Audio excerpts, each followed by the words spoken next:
Actually, you know what I want to jump into first? Yeah, tell me. Is the U-shaped curve of happiness. Yeah, the U-curve of happiness.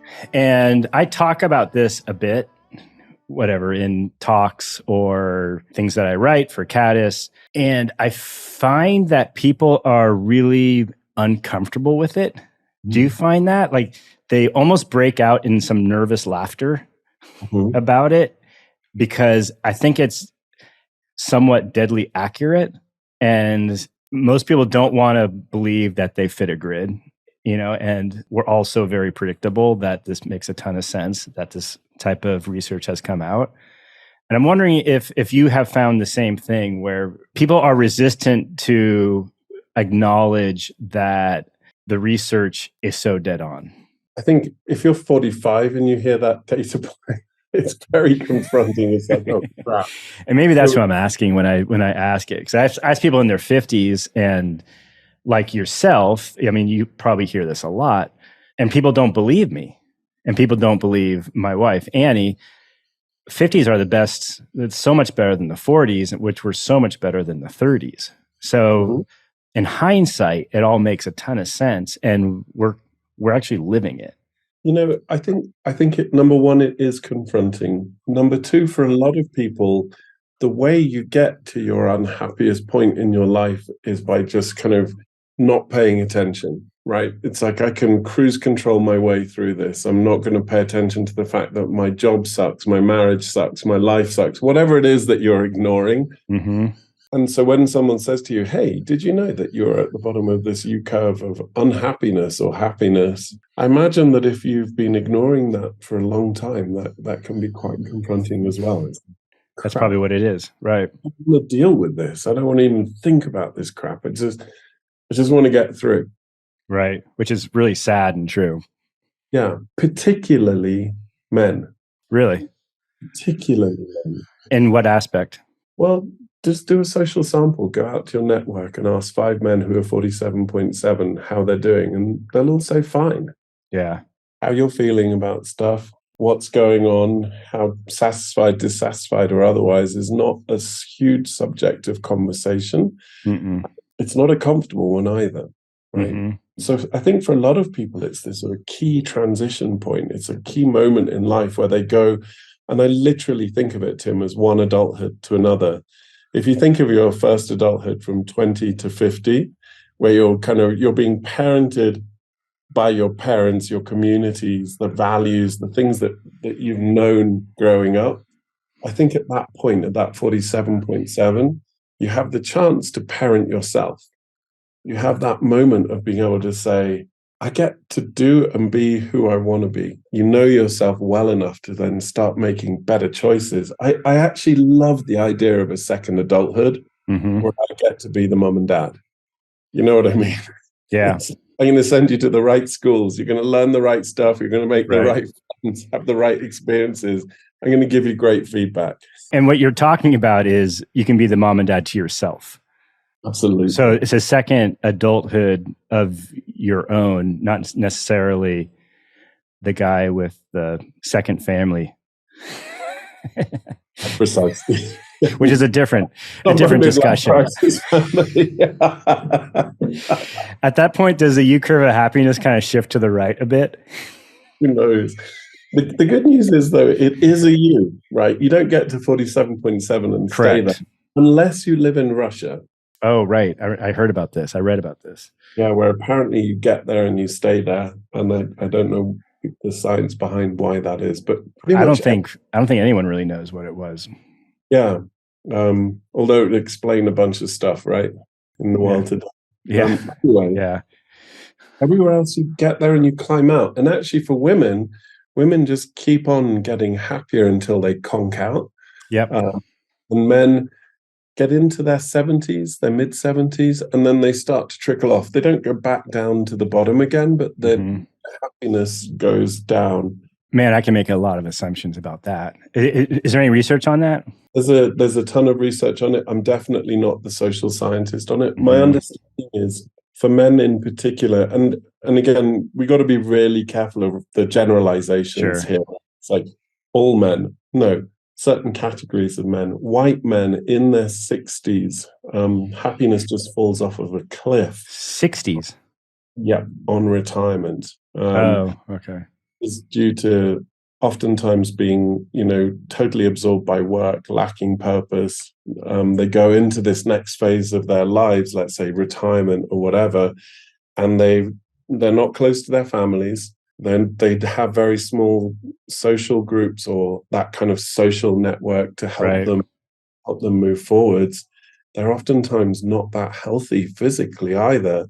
And they have very little in terms of purpose that is greater than themselves, whether that's a kind of a spiritual purpose or a personal, professional purpose. And it sends them off the cliff. And it is utterly predictable.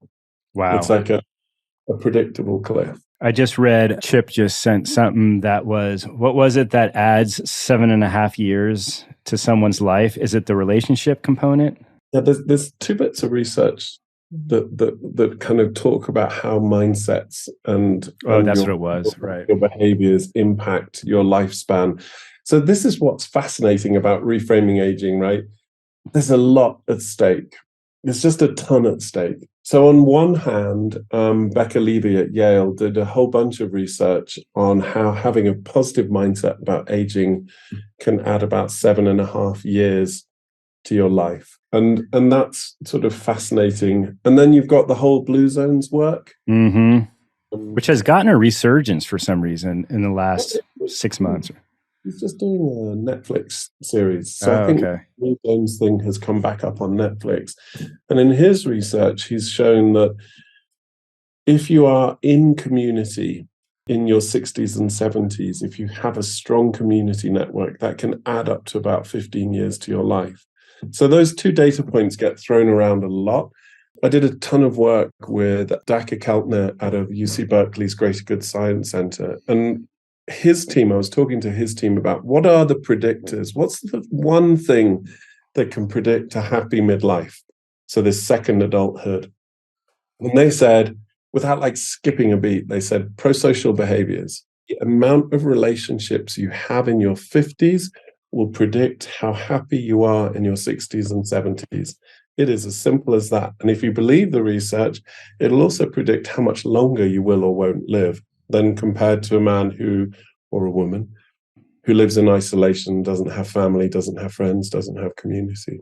The how you think about age, was that the Becca Levy research? Yeah. I read in it was a different article. I don't know if it was her research or not, but how a person thinks about aging, they are recording the differences that you're talking about that are adding to the 7.5 years of, on average, lifespan.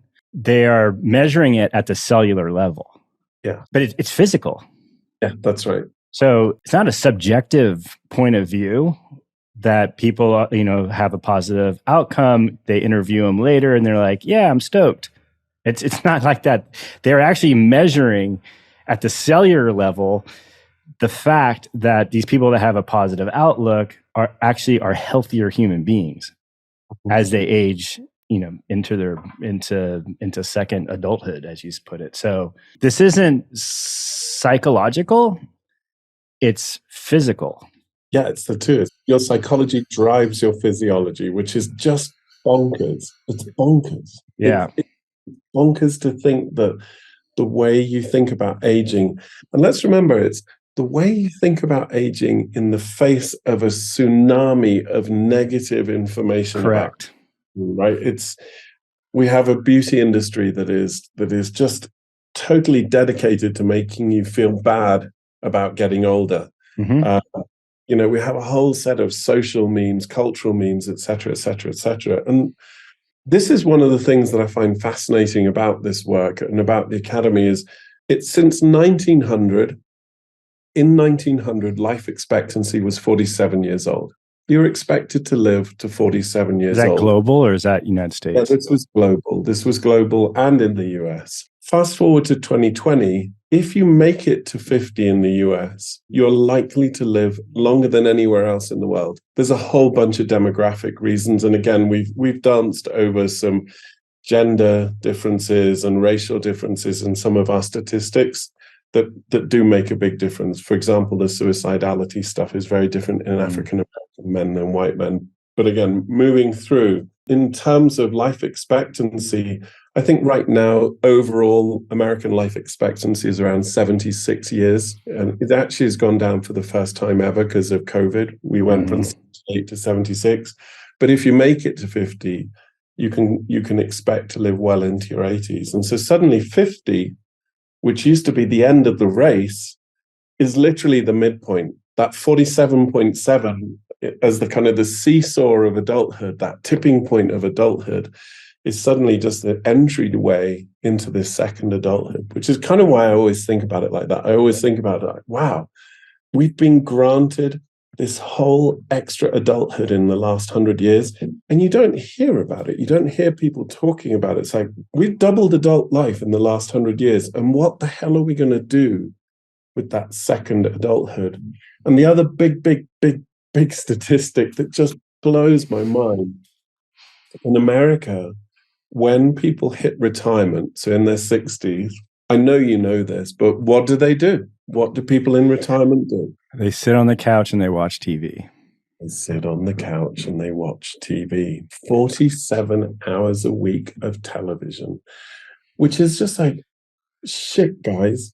We've been given this adulthood. We've been given this gift of longer life. People have been chasing this for millennia.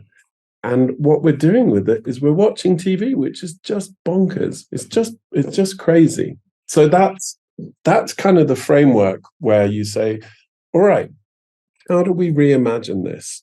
How do we reimagine this? How do we kind of create new models for aging, new visions for aging?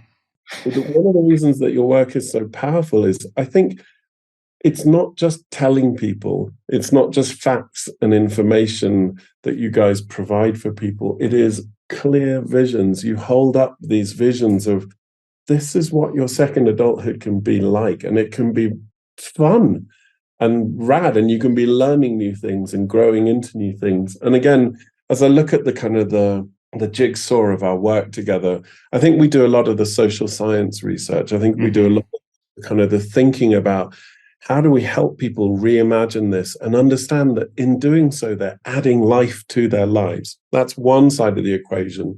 I think the other side is like, look at these people we're finding, look at how they've completely reimagined what, aging can be like. And, that catchphrase you have, the age awesome, it can be awesome. And I think demographically, historically, that just wasn't true. It just wasn't. Very few made it into their 60s, 70s, 80s. Very few. Again, go back to 1900. It was like 3% of people got there. And so suddenly we've gone from a century ago, getting old being this like really rare thing, and your body was likely pretty broken down and falling apart, to it being common. It's amazing that the body has developed and optimized to get this longevity that you're describing, but our culture hasn't. Yeah. The analog that I'm getting in my head is, imagine if we treated cars the same way we treat people, right? So when I was a kid, car reliability was very different to now. You'd have to cycle through your cars a lot quicker. I'm not actually sure that this analog works, but let's pretend the cars would break down at 100,000 miles an hour and you just have to throw them away. Not miles per hour, 100,000 miles. Yeah, the 100,000 miles. And then you just have to throw them away. We kind of do that with people. And the mileage has doubled. And we haven't caught up to that reality. Everyone, mileage has doubled. And this has changed. So what we're talking about, I think 10 years ago was really true. And now we're starting to see changes of it. But there's no role models. That's right. There weren't. Like I said, things are really changing. And we're starting to see them, like, as some of those stars that we grew up with have started to get into their 50s and 60s, right? You watch Keith Richards. Mick Jagger. Yeah. I mean, watch Mick Jagger move next week because they're on tour or whatever. He's 80 years old. And he's got the moves like Jagger. Yeah, he's got moves like Jagger. I mean, he moves like he's 40 years old. Yeah. It's amazing. So it started. It started. The psychology has started. And I think these particular people are and there's a whole bunch of men and women who have started to make it more aspirational. But it's still, we are still facing a bunch of external messages that tell us that it's a bad thing to get older. Right. But to your point, the women are better at it. There seems to be more women that are doing it right now. Like Maria Shriver has a company that she's driving that approaches this subject. There's Katie Couric, who is constantly on this subject matter, Gwyneth Paltrow. And then you have, Michael Clinton wrote a book called Roar, which is interesting. And our friend Bradley Sherman wrote a book called The Super Age. It's starting to come to the surface. It's just a matter of like when anything's new like this, it's just interesting to see where it goes. Mm-hmm. And honestly, Chip himself, my partner Chip, writes about this stuff. He talks about this stuff all the time and has, like you said, he's been doing it now for a decade. Yeah. Chip was on it very early, and I would put him actually ahead of any of these people as far as pioneering these thoughts. Like he is arguably the thought leader in this world. I would agree. And honestly, he saw it way before I did. Correct. Mm-hmm. I was working with him in the field. Yeah. I mistakenly bumped into it. I wasn't looking for it. But it was an aha moment for you, right? It was like a big reveal when you realized, oh crap, I'm not selling glasses. I'm selling something much more powerful. Yeah. It was when someone told me that you can't do that because everyone wants to believe that they're 15 years younger than they are, which just sounded like complete BS. And then when I got done with that meeting, like it was very apparent what the business was. It changed like in 5 minutes from eyewear to aging. Yeah, and it's never been about eyewear since. Yeah, it's 8. I mean, we're in the business of 45 to 75-year-olds. You've taught at MEA, so you can help me here with some of the sort of the edge cases. We're in a really interesting category. So MEA is it's a 5-star retreat space. It is, yeah. Most retreats that I've ever been to, whether it's Esalen on the West Coast or whatever, they tend to have been made by people who have a wellness agenda rather than a hospitality agenda. Mm-hmm. Both Chip and Christine come from like a deep hospitality background. So the physical place, the container, is kind of an amazing thing. So MEA is very different right out of the box in terms of it is a fantastic place to be. It feels good. It looks good. It's right by the beach. We're also starting campuses. I'm here in Santa Fe, which is why I've got all this sort of crazy architecture going on. And that's the first piece of what goes on. We talked about 47.7 being the ultimate point of tension. And partially it's due to the fact that you're being stretched in every direction. You're being stretched to look after the people older than you, the people younger than you. That's called the sandwich generation. You're being stretched to look after your businesses, your friends, whatever. There's just a lot going on at this age. So people kind of crash in to Baja or Santa Fe or wherever they're going to come and see us. And they haven't had a minute. They just haven't had a minute. Oftentimes in a decade, they've been raising children, building businesses, right? They come in and they're like, I just need a moment to stop, be held, be fed, be watered, be told what to do every day, and think about what the hell I'm going to do next. So that's the first thing. The second thing is, adults learn very differently to children. And in fact, I'm not even sure that that's true. No, it is true. Learning has changed. Yeah. Full stop. This idea of having someone talking at you, sort of the sage on the stage, has both died for children and adults. But I think adults also learn differently, especially about, who they are and what they want in their 50s. You don't need someone to tell you what to think when you're 50, but you do need someone to say, I give you permission just to take time off and think about things. So that the first thing is the place, the container. We call it the alembic, which is where the alchemy kind of happens. The second thing is community. You come into a group of people who are also going through midlife transitions, right? Transitions might include, I've got a divorce, I'm changing my job, I'm leaving my place of residence, I want to move to Baja, whatever the hell it is, right? I'm in transition, or I'm feeling like I should change something and I'm not quite sure what the hell it is. Adult transitions happen at a very different pace to childhood transitions. When you and I were kids, we maybe left high school at the same time as all of our friends. So we transitioned together. We maybe went to university and we all transitioned together. We maybe all got jobs together and started making money at the same time. The same isn't true in adulthood, right? As you get older, you might lose your job on your own. Your kids might leave home at a time when none of your other friends' kids are leaving home. Your parents might pass at a very different time to all of your friends. And so oftentimes these transitions, they're gnarly, they're knotty. I need to change my job. I need to change my relationship. And it's very isolating. It happens to you, and it happens to you oftentimes on your own within your wider social group.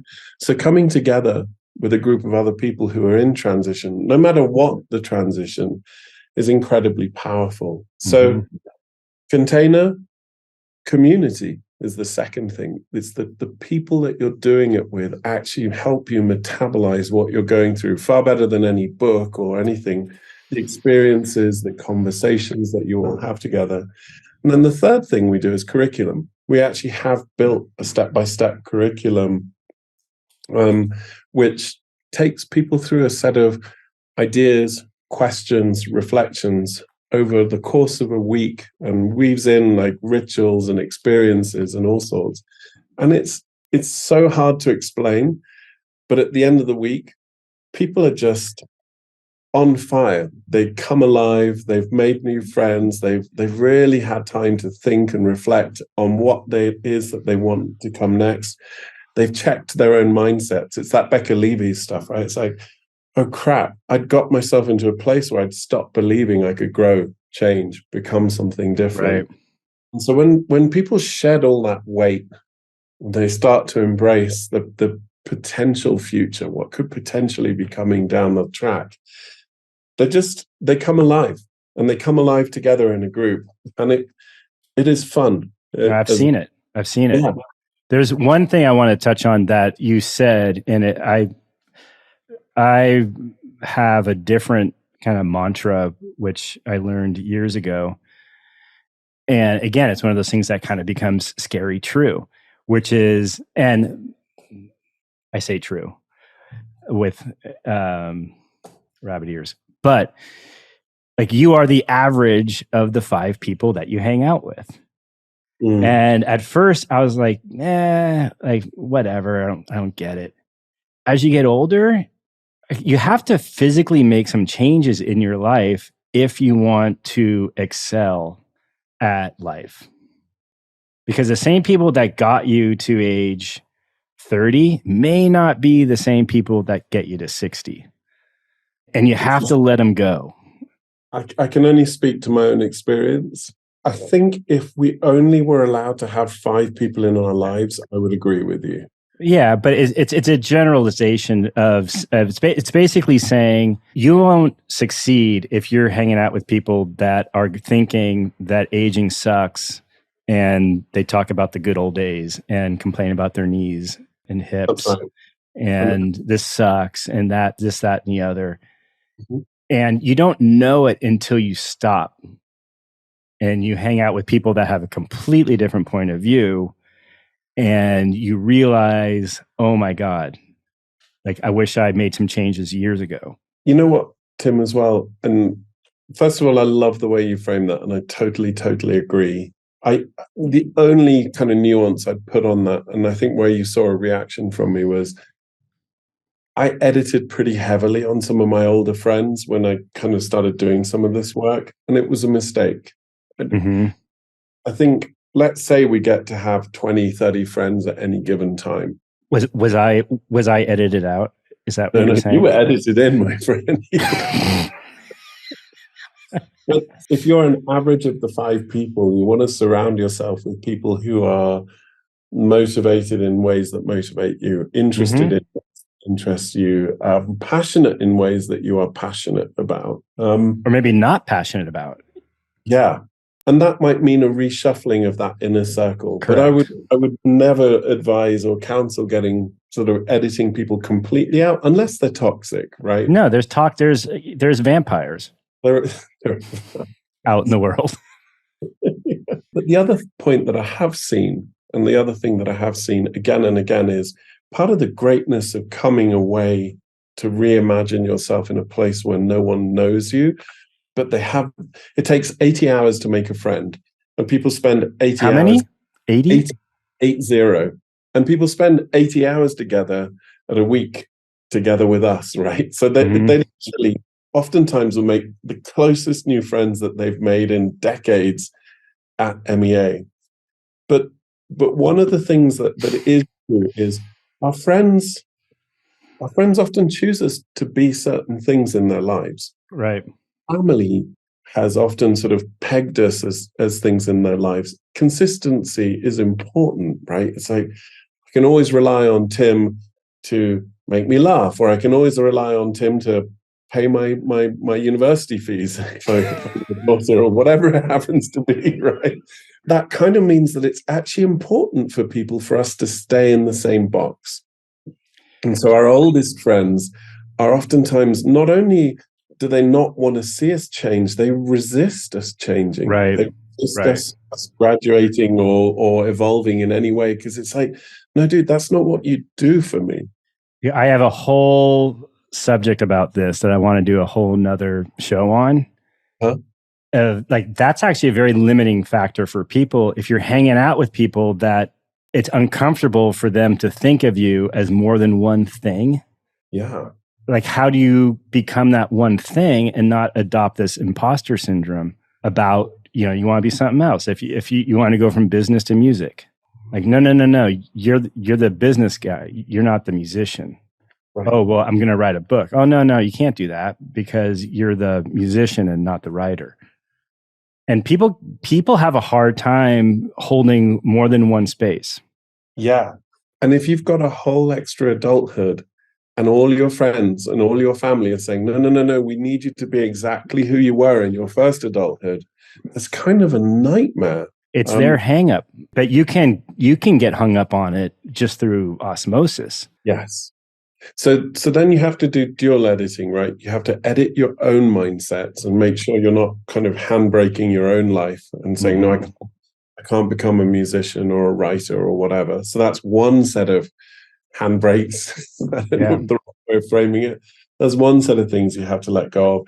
And then on the other side, and again, I'm a little scared of being too harsh with this, but you have to edit the inputs that you pay attention to as you're transitioning, right? Your kids might well resist it. Of course they will. It's not comfortable that you might stop making money or you might stop being available to them in the same way.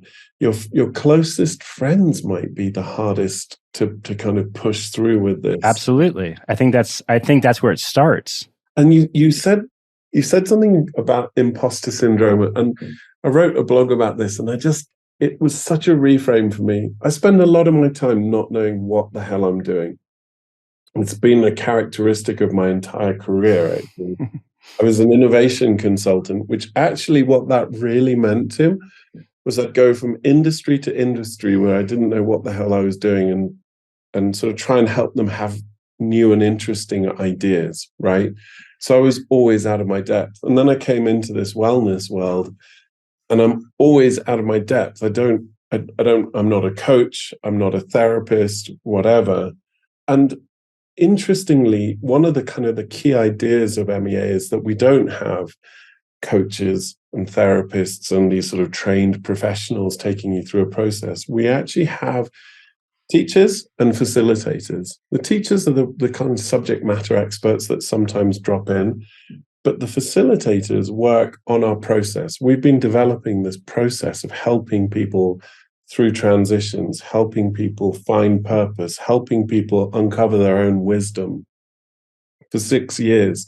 To your point, we were kind of first at the gate for some of this stuff. Our work is, to my mind, second to none. It's really fascinating what we're able to help people achieve just through the processes that we've evolved and developed. And the reframe that really helped me on that imposter syndrome piece was, it's exactly the same as being an explorer.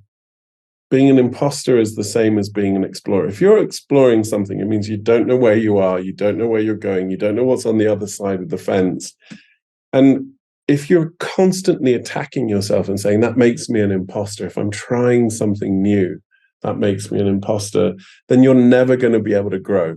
Whereas if you say, no, that makes me an explorer, that unease, that dis-ease of not knowing what the hell is going on, means I'm actually on a good path. I'm learning, growing. And again, going back to Becca Levy, she talked about having a growth mindset about aging. Growth mindset is really about being open to learning. It's about being open to changing and open to transforming as we grow older. And that seems to be the secret sauce here. It's like, how do you pay attention to yourself so that you don't get shut down and locked up? And how do you get into that kind of growth mindset so that you can continue to evolve and continue to change until the day you die? That's kind of the exciting proposal for me. Right. I think that makes a lot of sense. Let's talk about your regenerative project. Yeah. So at the top of the call, I was sort of saying how MEA, wanted to do these programs. We do them, by the way, just before I jump into the regen stuff, we do them in real life. We do them online as well.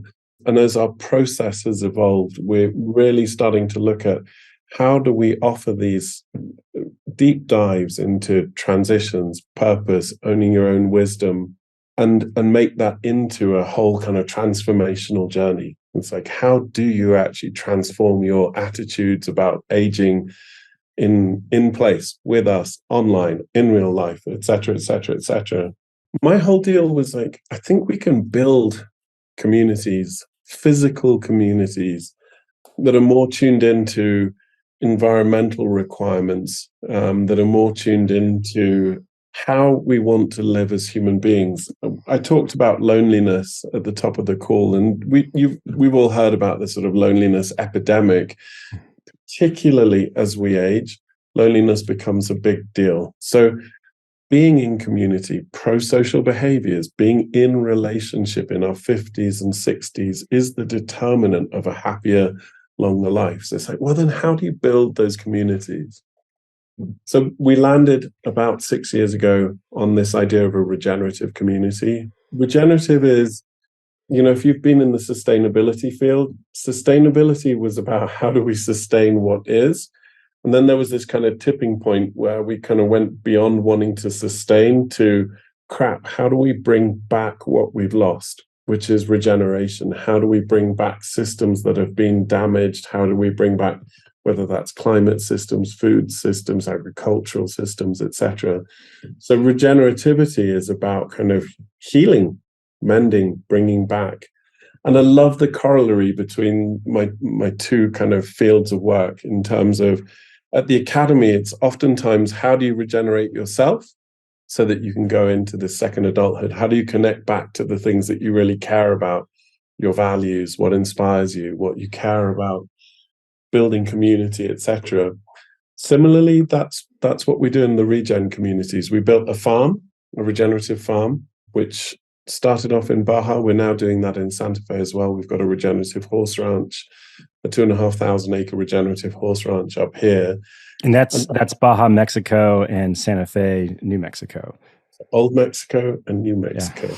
Just to be clear. I did a whole interview with someone, which was frigging hilarious, where he got super excited about coming to Baja and was like, yeah, I'm going to come, I'm going to invite people. And then he found out that it was in Mexico. And he just had this moment of like, I don't go to Mexico. I can't, it was in the middle of the podcast. It was the funniest thing. Anyway, that notwithstanding, yeah. So we built the community, 26 houses in Baja, California, in old Mexico. And Tim, it was astonishing because, if the MEA programs showed what was possible, the regenerative communities were like, and we could live like this. We could keep growing. We could be that kind of 5-pack of people that hang out together so that we continue to learn and grow and evolve. We sold, in the height of COVID, we sold all the houses bar 1 or 2 without any sales collateral. People were buying into the ideas rather than sort of the physical real estate. This stuff is super compelling. People do not want to age in the way their parents aged. No, so there's a model to point to, which is the one that you don't want to do. So, okay, you don't necessarily need to know what to do or what you want. It's almost more important to know what you don't want and what you don't want to do, and just let the other stuff figure itself out. It's also been fascinating to kind of bring back all that stuff from my past career, the sustainability thinking into this development career. And for the record, talk about imposter explorer. I've spent the last 6 years as a guru in a frigging Mexican desert and simultaneously as a real estate property developer. And it was like, oh my gosh, gloves off. Let's go. Let's try this stuff out. It's not a dress rehearsal, is it, Jeff? And it hasn't all been roses either, right? No, it never is. It never is. It's easy. And I guess you did the same, right? You became a glass expert at Caddis.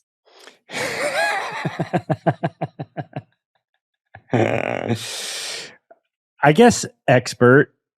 I don't know if I am yet. But I think the underlying point and the underlying clue is to keep exploring. For sure. And we have to be careful of the never stop exploring kind of no moniker. But you know where I'm going. That's been taken. But it's when that sense that you're having to prove yourself is more important than improve yourself. We often talk about this dynamic between proving and improving. When that sense that you're having to, that people should respect you because of what you've done or who you are or what you've achieved, these are literal red flags. They're pulsing red flags, and it's like, oh, dude, you're getting stuck in proving versus this joyous journey of improving. This. Well, we all have those friends that peaked in high school, don't we? That was definitely not me. I'm still looking for my feet. You're busy. I'm busy, and I'm enjoying it. It's that learning mindset. Go, Jeff, go. You know what, Tim? What? We have... What, Jeff? Well, I will tell you, Tim. I had a lady in recently. I was teaching last week in Baja, and she was pissed off, man. She had been trying to get a job, and again, a lot of this is gendered, right? As you get older as a woman, invisibility is a real problem. So for women, invisibility is a real problem. For men, irrelevance is a real problem. It's slightly different. She was coming up to interviews, and she was being interviewed sometimes by people 20, 30 years younger than her, who were saying, look, are you qualified in this? Are you qualified in that? We look for people with these 5 things. And that just wasn't what she brought to the table. And so she was finding herself backed into this corner of having to prove herself all the time. And the energy from that it's kind of a nightmare energy when you meet someone who's trying to prove to you how clever they are or how interesting they are or how many qualifications they have or what projects they've done, versus that improving energy, which is like, man, I'm curious. I'm here to learn. I'm here to grow. I'm here to do something. And that's that explorer vibe that we've been talking about too. Right. Yeah, that's like a real, I mean, you just live it. You live what we're talking about. It comes through every week. Yeah. Yeah. That's it's an amazing time and place. And how do we pay attention to ourselves so that we don't get stuck in the proving? How do we pay attention? I did a survey, which I can probably share with you as an online thing at some point, but it was the Am I an Arsehole survey. It's kind of what happens to us. We get so closed in, we get so fearful, we feel like we have to prove ourselves so often, and often feel trapped by the decisions that we've made, that we kind of get a little assholey. Right. That's a weird place for us to end this call. But well, assholey, I'm sure it's a word. I'm sure it's a word. It is a great place to end it, Jeff. I'll put all the information about MEA. I'll put information, if you have any, on Sage, the regenerative farm. And then we don't have, as your book publicist, I'm going to say that you don't put any information out on your book until you actually have a book. But it's coming. And I'm going to be looking forward to it. My publisher, I'm going to send you this. Let's get on with this book so that I can start publicizing it. It's awesome. Awesome. All right. Well, hey, Jeff Hamoui, thank you very much for everything. And it's always fun talking to you. You too, my friend. And come back down to Old Mexico, would you? I'm going to be there next week. I'll see you next week. Thank you. Miss you, buddy.